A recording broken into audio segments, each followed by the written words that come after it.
Hi, I'm Rob Steinke and I'll welcome you into my harness maker's workshop. Today I got something, I often say it's special, but this is special. It's a break-in roller. Breaking and schooling is something that is very personal, should we say, with horse people. Different ways to do it, get different results, different animals. So this particular one I'm making is for someone that's given me the directions, how she's going to use it with long reins and that. So come and join me. There's the hide all ready to cut it out, the flock to stuff the pads with, and this roller I'll be using my favourite sewing machine. As a lot of you know, it's me fingers. So I'll show you on the bench the tools, and then I'll go on to showing you how I do each section. So follow me down now onto the bench and I'll show you all the tools. Now let's go through the materials first, and I'll go onto the tools.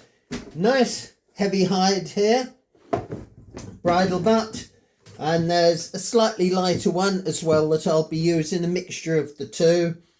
And then I've also got some very nice soft pliable leather. That's going to be for the pads. That'll be the edge of the pad, and then that'll be the top piece, and then you've got the flock that will be put in there to give it the nice padded shape to keep it well on the horse. Now to cut it out with my trusty plough gauge, already set to 4 inches. That's the width of the, from there to there, of the roller. And as ever, I've got my, it's pretty famous, this knife. Everyone mentions it when I talk about the videos. Oh, I saw that big knife again. Yes, that will be used. And then I'll be using my chisel to cut it, the points to shape. To make the holes for the tongues of the buckles, I'll be using the crew hole, and as I say, it's down to the fingers. So there's the pricking iron, that's 7 stitches to the inch, with the thread heavily waxed as ever. I'm actually using 2 different awls here. You can just see maybe the difference. This one's a lot smaller, lighter. So for the main part, I'll be using my heavier one, but when I come on to these pads to stitch them, I'll be using the lighter one. So it'll all be there in the video. I'll be using this crease to crease down the lines. And as it's something a bit unusual, I always put my name on it, or normally or every time. There's my name stamp.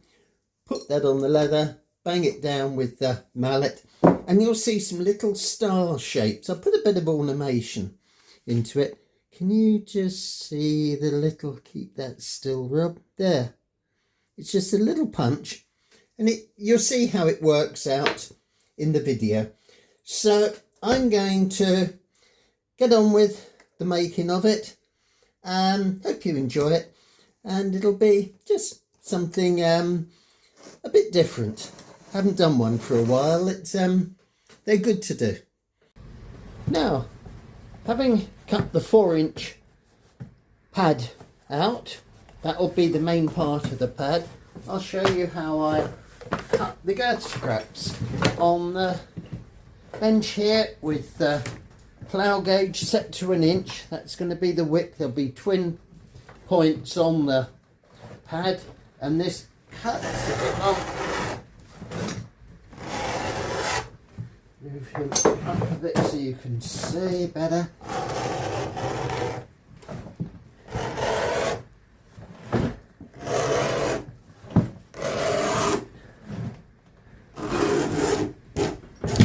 There we are. Now, you can start just to see how it's all going to take shape. You have that hide out the way. You've got your 4-inch wide pad. You're going to have twin straps like that coming off it, and on the girth side, each end, you're going to have these buckles with rollers on, brass buckles. You can see with the roller. Yeah. Easier to girth up. They'll go on the end, and then I'll put loops across so the points won't flap. So it gives you an idea of where the direction we're heading.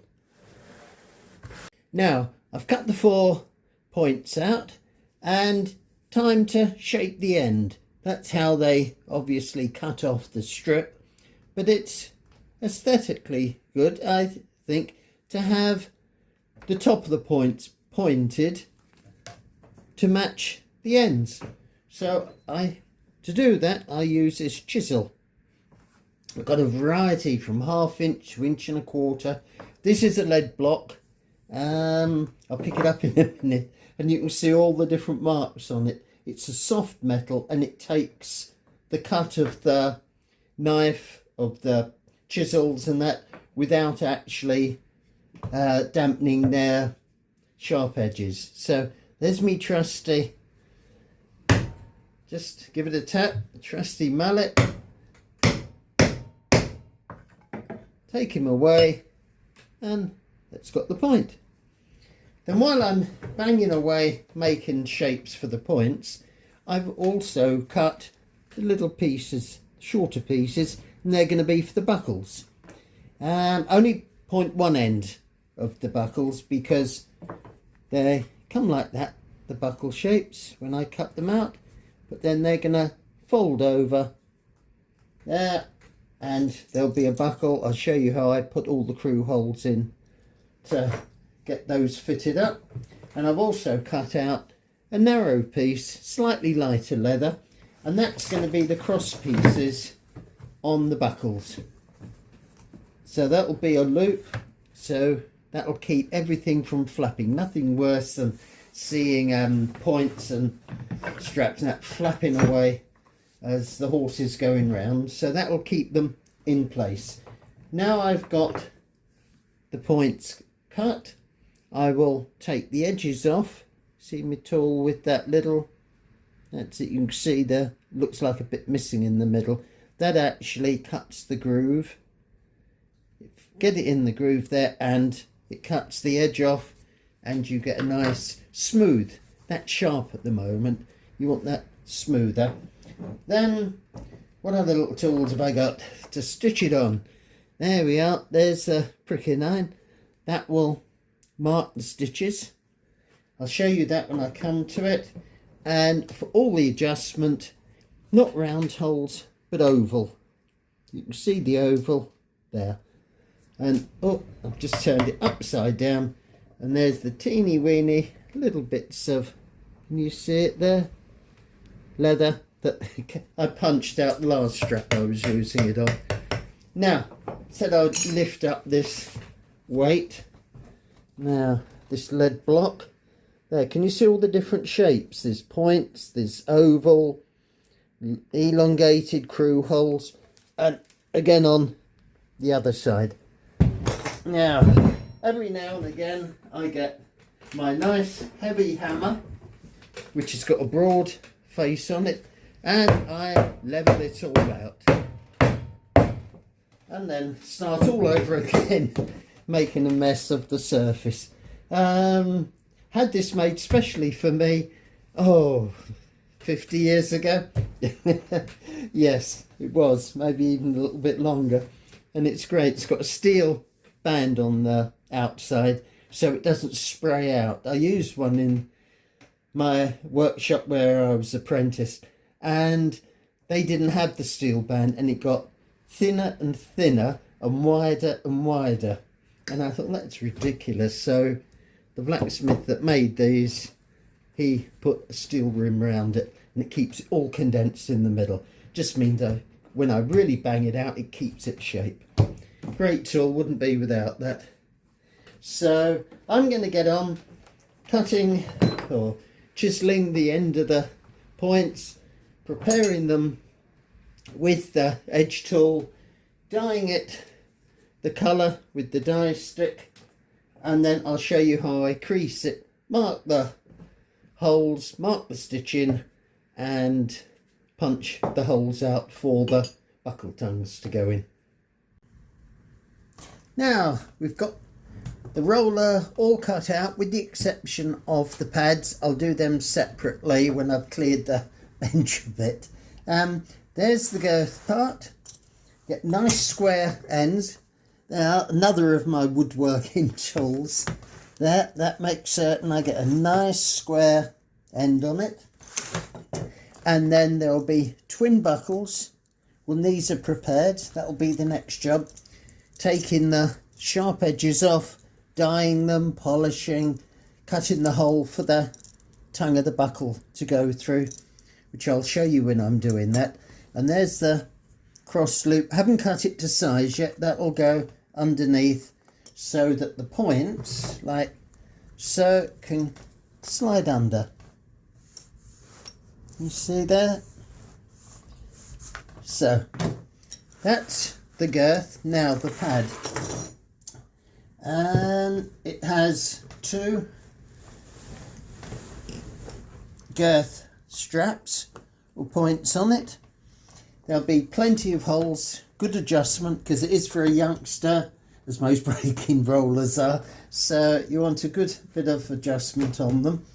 And for the middle of it, the customer would like to be able to use long reins going to the middle of the pad, so they're going to be stitched on at the top. They also might like to drop the reins down, which is handy. That's how I used to use a lot, especially with little ponies. You could drop the reins down, so there'll be a loop that will then go in between the pads and the long reins can slot through.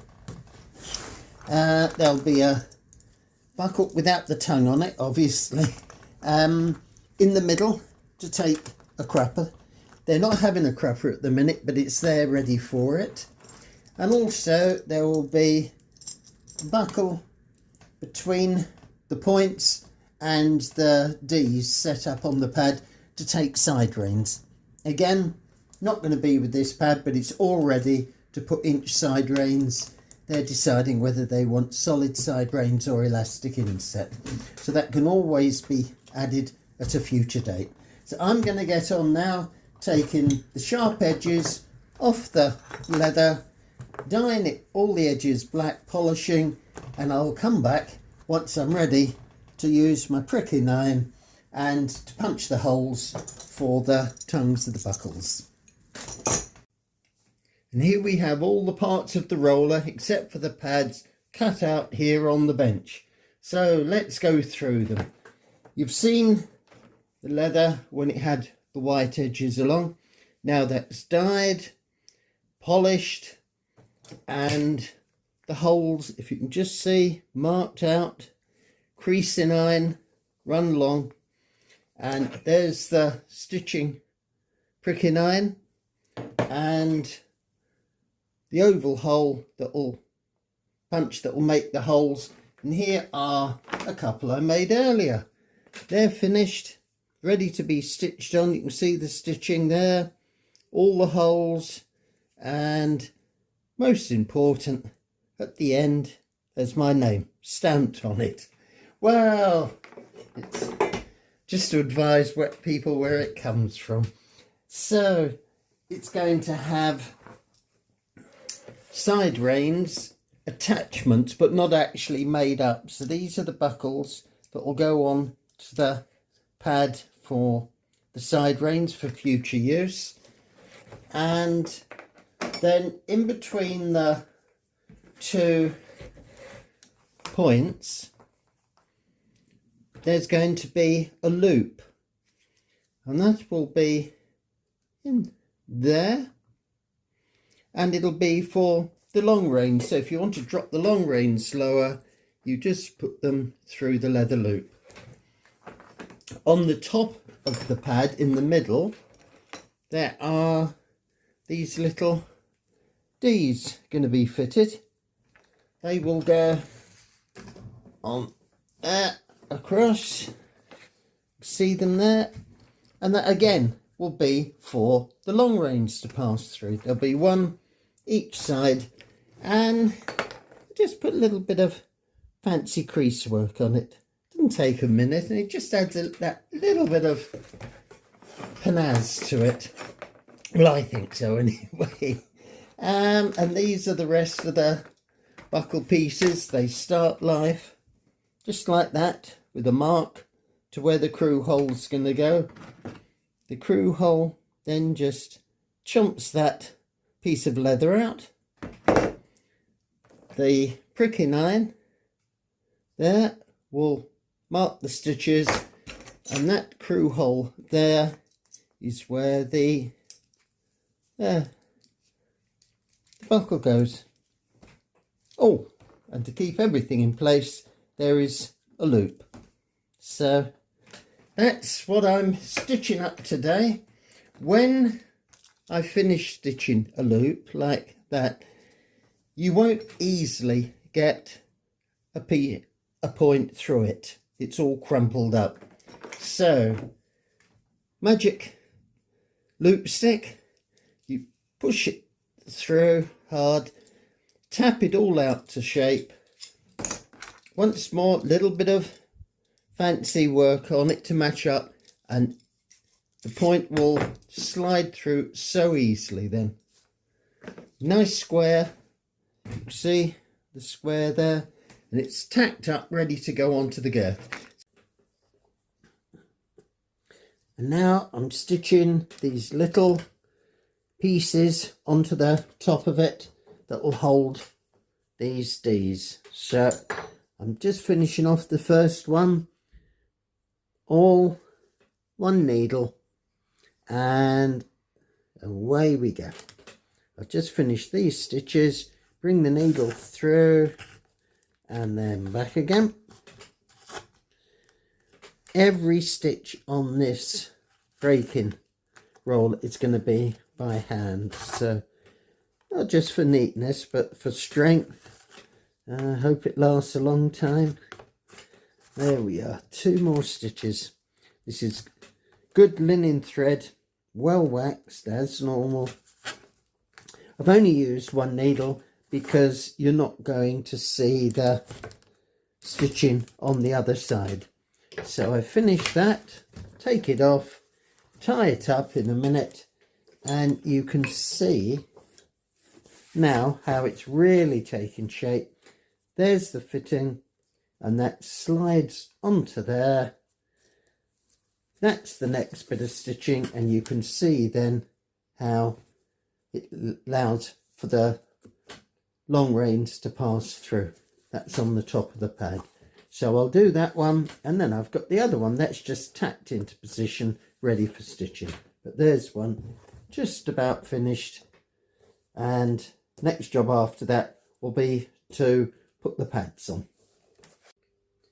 Now, with all the points ready, prepared, I'm stitching them on 2 needles, heavy wax thread, and that's as strong as slightly to get. Put that in. Now you can see I've got all these tacks in just to hold it in place. So when I get up to a certain stage, I just pull the tacks out there, put them in the little box and carry on. Now I'll do a couple more and then I'll show you the other side of the roller, which has been completely stitched. So all in, 1 needle through and the other needle back. Pull nice and tight. I'll carry on that in a minute because there is the second point to be tacked on there, and then I will have a loop for long reining stitched in the middle. It's great if you want to drop the long reins down. So there we are, and if I turn it round, here's the other side that I've stitched already. You can see both the loops, both the points are in position, and that loop there will take the long rein if that's how the customer decides to use it on the particular animal. So really you've got two positions for long reins, one in the leather loop and one in the D as you move them up. So I'm going to carry on stitching this, and oh, while I'm here, yes, there is the girth. Now I've stitched the two buckles on with loops. I've still got the cross loop there. It's all prepared. And now we come to one of the final parts, making the pads to go underneath this roller. So starts with a pattern, and I cut out the leather to match that, two of those to each pad. That is stitched onto the very top part, or underneath as we change it round, and that's what comes out. There's the pad to go under the roller, all hand stitched all the way through, and when I've stitched it I just give a little tap to lay the stitches nicely. They'll be then hand stitched onto the roller like so. Can you see it starting to take real shape now? There's the pad, and inside the pad of course there is the flocking, so that'll be inside. It'll be stitched on first, and then I'll show you how I use my stuffing iron for saddles to place the padding and just get it nice and even, and then of course give it a tapping out. And there we have the pads just stitched on at the top. There's the stitching. Just pop my name underneath. You never know, years to come someone might take these pads off to repair them and say, oh yes, Rob Steinke, 2025, put the date on. So anyway, there's the pads. I'm going to turn them over, stitch them down to the sides, and then it's going to be flocking time. And here I am stitching the pads on.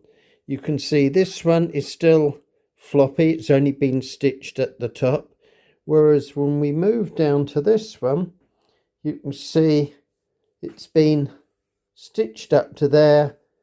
That part is being stitched, and there is the needle that I'll be using to finish it all off with. But now I've hand stitched all the pads on good and strong. It's time to stuff them. Now that one has been stuffed. That's how they look before. You can see the difference there. So what I'm going to do is use this lovely soft flocking that I use for saddles and pop him in there and start to build it up into shape. A bit more, keep going, work it into the corners first. You want a nice even finish when it's fully stuffed. I'll just start this one off a bit for you. Right, can you see already it's starting to take a curved shape? That is a good finished one, and then when it's finished I can smooth it out with this smasher or masher. There's different names for it, to even it all out. So I'm going to get on, finish this one, and then I'll be back and I'll just be stitching the ends of the pads there. That one, just push a bit more back in and then stitch it, trim it off, and then the roller is finished. And just before I finish stitching these pads, it's a Victorian idea. You leave your card or these special labels, and I'm popping that inside there so that when it's open, maybe in 50 odd years, 100 years, you never know, to repair it, they'll think, oh, that was one of Rob's. Yeah, I regularly find them inside side saddles, so yes, why not copy? There, and one of the last jobs now, just trim off this excess on the pads, snip that off, tidy the little corners up. You don't want that one's just, that's it, just tidy them up, and then get the smasher and just, well, all finished now. So before we go, I'm going to just go through the tools that I've used to produce this roller. First of all, my plough gauge, still set to 4 inches. That's the width between the knife and the guide that cut the width of the pad. It was then cut to shape with my trusty old round knife, and it's good for skiving to take the edges and thin it off. And then to make it smooth along the edge, I use my edging tool, give it a dye and a good polish. There's my old polishing rag. And then the lines you see on the leather, they are produced by, you can adjust that and make it wider, and then you can make it smaller just with the, and they produce the lines that you see beside the stitching. It's attractive, especially on the brown leather. When you heat it up, it helps to seal and close the pores of the leather.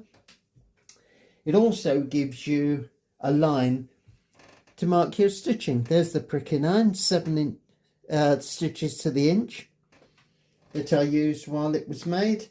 And then to mark everything out, my compass, 2-pointed one, and that would mark out the holes for where I'm going to put the buckles. You can see those holes, that was the punch that did it. On the points, I've run this along now. You can see the points there. They were set to the right width, so it's the same all the way along. Mark it out, and then I would punch the holes with this hole punch. Look, can you see how burred it is at the top? Years and years of use. Just using the mallet, and it's burred. That's a very old tool, that. So then when I've got everything ready, I start the stitching. My linen thread coated in the beeswax, couple of awls. I used 2 on that. That's the heavier one blade, and that's a bit finer. When I just needed light that making the panels, I'd use the lighter one. The fancy work on the loops, which you can see the cross, that was made, get that all in focus there, that was all done by hand. The points to go through, so I block them up with this metal loop stick. That was that one's job.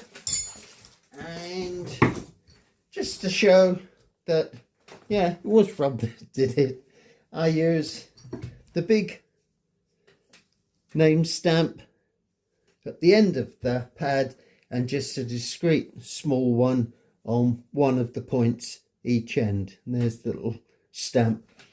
So that gives you a pretty good idea of how it was all prepared, stitched, and the final part was the stuffing with the stuffing iron and leveling off with the smasher. One item I often forget to show people because it's so awkward. And it was all, there's my stitching clamps. Oops. So, pretty old. There's the jaws that hold the work in place. And I have it upright. And this leather strap is connected to a stirrupine. And the idea is that obviously it's used upright, not lying on the bench. When the foot is in the stirrup there, like putting tension on there, it pulls, goes through and it closes those clamps up tight. So the work's less likely to slide off. Well, there we are, all finished. One breaking roller, and there's all the buckles on it, and ready to go in the post now. And the customer will choose what sort of side reins to go on and the crupper. So that'll be another video. So thank you for watching this video, and just boom boom, press the subscribe button. It doesn't cost you anything, and it'd be most appreciated. And I'd particularly like to thank Polly, who ordered this and allowed me to film it and present it to my YouTube audience. So thank you, Polly. So until I see you again, enjoy, and I'll see you again very soon. Okay, cheerio.